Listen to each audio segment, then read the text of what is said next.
Alia, jai mata di. Wait, Shika. Inside room. Okay. Good. And how was the paper? Good.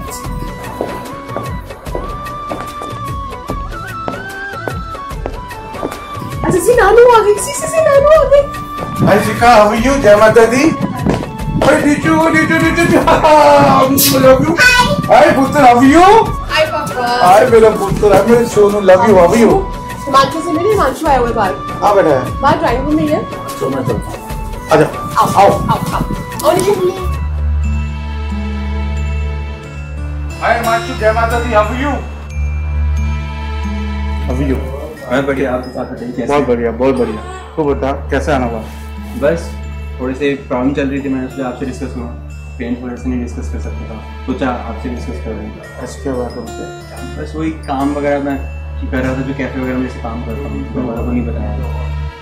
मतलब जो income है वो मुझे satisfy नहीं हो पा रहा है उसमें, तो क्या आपसे डिस्कस कर रहा हूँ इस बारे में, थोड़ा अच्छा फील होगा। तो तेरे पेरेंट्स को पता है तो कैफे में काम करता है? नहीं पता है? बता भी नहीं सकता। बता भी नहीं सकता? तो कोई बात नहीं, कुछ छुपाने वाली बातें नहीं होती है। दिल साफ होना चाहिए और नीयत अच्छी होनी चाहिए। मुराद खुद लगती है, परमात्मा खुद मुरादें लगाता है। बस डोंट वरी मेरी जान, डोंट वरी, सब ठीक हो जाएगा। मैं तुझे ना इसी बात में एक बहुत अच्छी कहानी सुनाता हूँ। शिखा तू भी सुनना, बड़ी अच्छी कहानी सुनाता हूँ। किसी का ये कहानी कर्मों की और इंसानियत के ऊपर है, इसको बड़े गौर से सुनना और इसके ऊपर अमल करना। मैं तुझे भी कह रहा हूँ हिमांशु, प्लीज। ये जो कहानी है पहाड़ों की कहानी है, और जब भी पहाड़ों पे बारिश पड़ती है तो बहुत जोर की बारिश पड़ती है, थोड़ा ऐसे लगता है कि जैसे क्यामत आ रही है। ऐसे एक दिन था, बड़ी जोर की बारिश हो रही थी और बहुत तेज की बिजली पड़ रही थी। बिजली कहती थी आज नहीं कहीं आती, पड़ना है कि बरसना है। तो इसी बरसने के बीच में एक पंडित जी भीगे हुए पहाड़ी के ऊपर से गुजरते हुए अपने आप को बारिश से बचाने के लिए एक झोपड़ी में घुस जाते हैं। जैसे झोपड़ी में घुसते हैं तो वहाँ एक वेश्या होती है। वेश्या आई थिंक प्रोस्टिट्यूट, राइट? बिल्कुल सीखा। वेश्या का मतलब वही होता है। देखो उस वेश्या के गोद में एक बच्चा होता है, छोटा सा बच्चा होता है। तो बच्चे को देख के वो पंडित जी पीछे हो जाते हैं और कहते हैं राम राम राम राम राम। पीछे हो जाते हैं और वो वहाँ खड़े हो जाता है और इंतजार करता है कि बारिश रुके तो मैं जाऊँ। बिजली लगातार कड़क रही है, बरस रही है। इतनी देर में एक और एंट्री होती है, वहाँ का सेठ भी बिल्कुल भीगा हुआ वो भी झोपड़ी के अंदर घुसता है। जब पंडित जी को कहता है पंडित जी राम राम।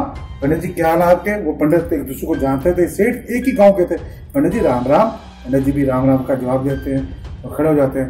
कहते आज तो बारिश ऐसे पड़ रही है, बिजली ऐसे चमक रही है कि जैसे कुछ होगा। पंडित जी कहते हैं हाँ कलयुग है भाई, ये देखो यहाँ वैश्या बैठी है तो यही होगा। तो जनाब इतनी देर में एक और एंट्री, एक मौलवी साहब भी उसी झोपड़ी में, उसी कुटिया में वो भी वहां घुस जाते हैं अपने आप को बारिश से बचाने के लिए। जैसे वो भी देखते हैं उस वेश्या को, वो कहते हैं ओहो अल्लाह अल्लाह अल्लाह अल्लाह करके पीछे हो जाते हैं। वो कहती है ये वेश्या, ये औरत, ये यहाँ बैठी है, इसी करके सब कुछ हो रहा है, ये इसी करके क़यामत आ रही है, ये वेश्या है, इसी करके सब कुछ, ये गुनाह करती है, ये पापी है, इस करके सब कुछ हो रहा है। पर वो कोने पे खड़े हो जाते हैं। मौलवी साहब भी पंडित जी के साथ और शेख साहब के साथ गुफ्तगू करते हैं, आपस में बातें कर रहे होते हैं। तो कहते हैं ये बारिश खत्म हो, ये तूफानी जो आज क़यामत का दिन आया हुआ खत्म हो रहा हो, करते घर जाए। तो आपस में बात करते हुए एक और आदमी की एंट्री होती है। वो एक स्कूल का मास्टर होता है, तो बड़ा नेक दिल, बड़ा अच्छा आदमी, बहुत अच्छा आदमी, नेक आदमी होता है। जैसे एंट्री उसने एक अपनी माँ के लिए शॉल ली होती है, वो शॉल उसकी यहाँ उसने कवर में पॉलिथीन में डाल के ऐसे दवाई होती है, होता है कि गीली ना हो। वो इसी करके वो झोपड़ी में आता है कि मेरी माँ की शॉल गीली ना हो। वो झोपड़ी के अंदर जैसे घुसता है तो वहाँ वेश्या को देखता है, उसकी गोद में एक बच्चा होता है। वो बच्चा ठंड से मारे कांप रहा होता है, ऐसे खड़खड़ा रहा होता है। तो इस पंडित मास्टर जी से देखे नहीं जाता। मास्टर जी अपनी वो माँ की शॉल निकाल के उस बच्चे के ऊपर डाल देते हैं।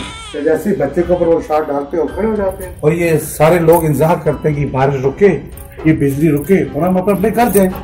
पर बिजली दाम ही दे रही है रुकने का, गड़गड़ करके बरसती जा रही है, बारिश और तेज बरसती जा रही है, बहुत ज्यादा माहौल खराब होता जा रहा है। तो सब लोग कहते हैं जनाब ये वैश्या को बाहर उठा के फेंको, ये सारा माहौल ठीक हो जाएगा, ये बिजली इसके ऊपर गिरेगी, ये मर जाएगी और हम लोग अपने अपने अपने घर चले जाएंगे।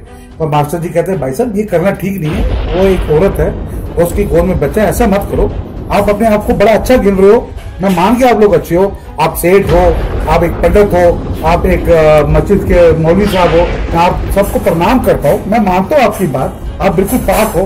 पर मैं आप लोगों से एक बात कहता हूँ, तो मास्टर जी कहते हैं वो देखो वो दूर जो आपको पेड़ नजर आ रहा है, वो दूर जो पेड़ नजर आ रहा है आपको, कहाँ जी आ रहा है, चलो उस पेड़ को छू के आ जाओ, छू के हाथ लगाकर वापस आ जाओ। जो वापस आ जाएगा मतलब वो ठीक आदमी है, जो वापस नहीं आएगा जिसके ऊपर बिजली गिरेगी वो मर जाएगा, वो पापी है। तो कहते हैं चलो जी मंजूर है। तो कहते हैं चलो इस औरत को पहले लगा लो। कहते नहीं औरत को मत लगा लो, हम लोग मर्द है ना यहाँ, पहले हम जाएंगे। तो वो कहते हैं फिर कौन जाएगा? कहते हैं पंडित जी आप जाइए, पंडित जी की बारी आती, पंडित जी आप जाइए ना प्लीज। पंडित जी कहते हैं जी मैं नहीं जाऊंगा पर जबरदस्ती पंडित जी को भेज देते। पंडित जी माला लेकर, माला पकड़ी होती है पंडित जी ने, माला लेके राम राम राम राम राम राम करते उस पेड़ को छू के आ जाते हैं, पेड़ पे छू के आ जाते हैं, वापस आते हैं, बड़े हंसते हैं, खुश होते हैं, कहते हैं देखा मैं एक अच्छा आदमी हूँ, मैंने कभी कोई गुनाह नहीं किया, कभी कोई पाप नहीं किया, मैं इस करके बच गया हूँ, आप सब पापी हो, सिर्फ मैं एक अच्छा आदमी हूँ। और लड़की बड़े खुश छलांगे मारते हुए कि मैं बच गया, बड़े खुश। अब बारी आती है सेठ की। सेठ जी कहते हैं आप जाओ, सेठ जी मना करते, कहते मैं नहीं जाता अभी, मैं नहीं जाता।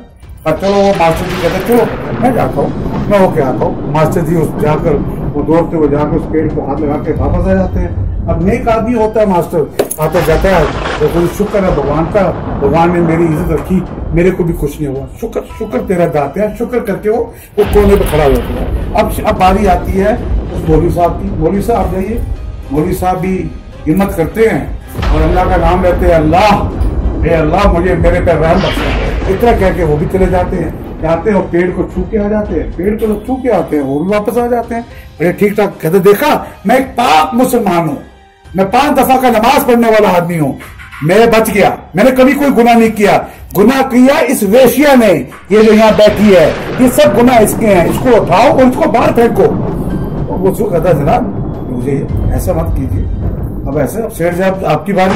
शेर साहब जी पेड़ को हाथ लगा के वापस आ गए, चारों के चारों वापस आ गए पेड़ को हाथ लगा के।